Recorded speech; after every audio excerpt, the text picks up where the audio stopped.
আজকাল বহুত ক্যাফেতে বা আইসক্রিম পার্লারে যেইভাবে ম্যাঙ্গো আইসক্রিম বানানো হয় ঠিক সেই প্রসেসেই আমি ম্যাঙ্গো আইসক্রিম বানাবো। তবে এর মধ্যে কোনো রকম প্রিজারভেটিভ অ্যাড করব না, আর না বেশি পরিমাণে ক্রিমের ব্যবহার করব। খুব অল্প পরিমাণে ক্রিমের ব্যবহার করে একদম দোকানের মতন ম্যাঙ্গো আইসক্রিম বানাবো।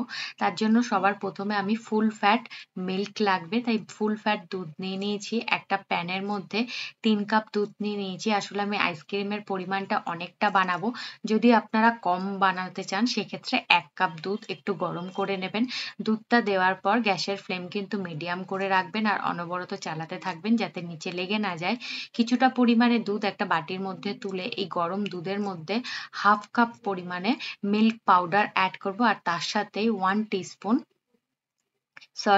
টেবিল স্পুন অ্যাড করব কর্নফ্লাওয়ার। আপনারা যদি 1 কাপ দুধ দিয়ে বানান সেক্ষেত্রে 1 টিস্পুন মানে বড় ছোট চামচের 1 চামচ কর্নফ্লাওয়ার অ্যাড করবেন। আর যেটা মিল্ক পাউডার অ্যাড করেছি 1/2 কাপ, সেটা 1/4 কাপ অ্যাড করবেন বা 1/3 কাপও অ্যাড করলে চলবে।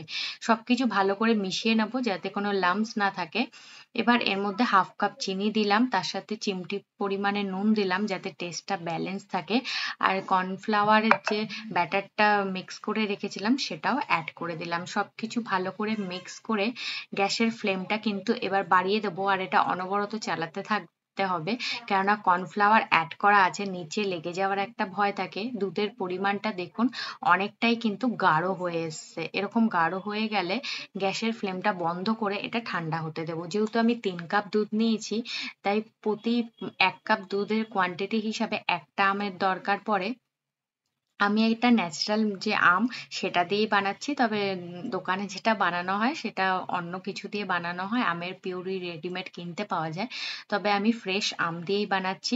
আপনারা যদি 1 কাপ দুধে বানান সেক্ষেত্রে একটা আম ইউজ করবেন, বা কাপ ওয়াইজ যদি ব্যবহার করতে চান তাহলে 1 কাপ পিউরি লাগবে। তা আমি এখানে 3 কাপ যেহেতু দুধ নিয়েছি সেই ক্ষেত্রে আমি 3টে আম ইউজ করছি। আমের পাল্পগুলো বের করে নিয়ে একটা মিক্সিং জারের মধ্যে পেস্ট বানিয়ে নেব। পেস্ট বানানোর সময় কিন্তু কোনো রকম জল দেব না।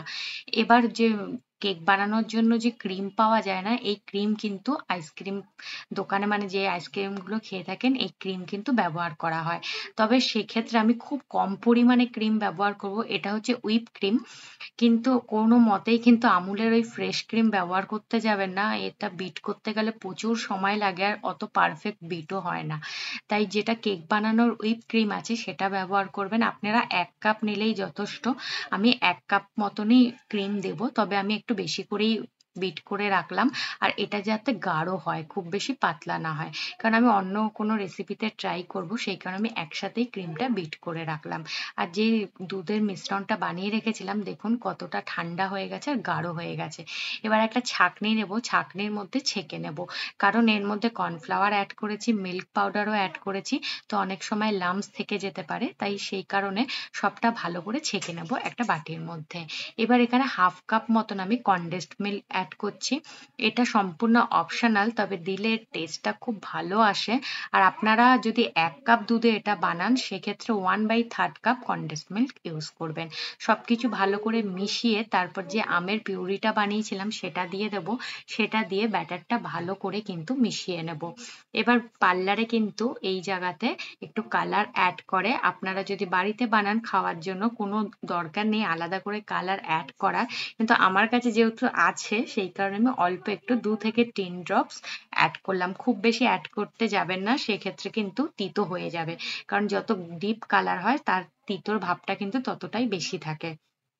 সবকিছু ভালো করে মিশিয়ে দিয়েছি। এবার বড় চামচে 3 চামচ মতন আমি ফ্রেশ ক্রিম ইউজ করছি, তবে এটাও একদম ফ্রেশ ক্রিম বলছি, হুইপ ক্রিম ইউজ করছি। তবে এই ক্রিমটা অ্যাড করা কিন্তু একদমই অপশনাল। আপনি যদি স্কিপ করতে চান স্কিপ করতে পারেন, এটা ছাড়াও কিন্তু আইসক্রিম খেতে দারুণ হবে আর খুব ভালোভাবেই কিন্তু আইসক্রিমটা জমাটো হবে। তবে দোকানে যেই প্রসেস ফলো করে আমি আজকে সেই প্রসেসেই বানাচ্ছি, সেই কারণে ক্রিমটা অ্যাড করছি। তবে আমি বাড়িতে সাধারণত প্রত্যেকটা আইসক্রিমে ক্রিম অ্যাড করি না।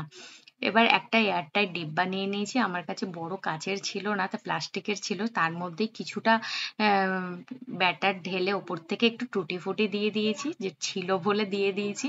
আপনার কাছে না থাকলে আপনি আমের ছোট ছোট টুকরো করে সেটাও কেটে দিতে পারেন, বা না দিতে চাইলে নাও দিতে পারেন। এবার এরকম করে 3টে লেয়ার সাজিয়েছি, মাঝখানে মাঝখানে টুটি ফুটি দিয়েছি, তাতে খেতে একটু ভালো লাগে আর দেখতেও সুন্দর লাগে। আর ওপরে সবার উপরের লেয়ারটা না একটা স্প্যাচুলার দিয়ে একটু লেবেল করে দেবো, তারপর ওপর থেকে না একটু টুটি ফুটি অ্যাড করে দেবো। আর এটা কিন্তু একদম 7 থেকে 8 ঘন্টার মতন, মোটামুটি 6 ঘন্টাতেও ভালো তৈরি হয়ে যায়, তবে 7 থেকে 8 ঘন্টার মতন একদম ডিপ ফ্রিজে কিন্তু রেখে দেবো ঢাকনা দিয়ে।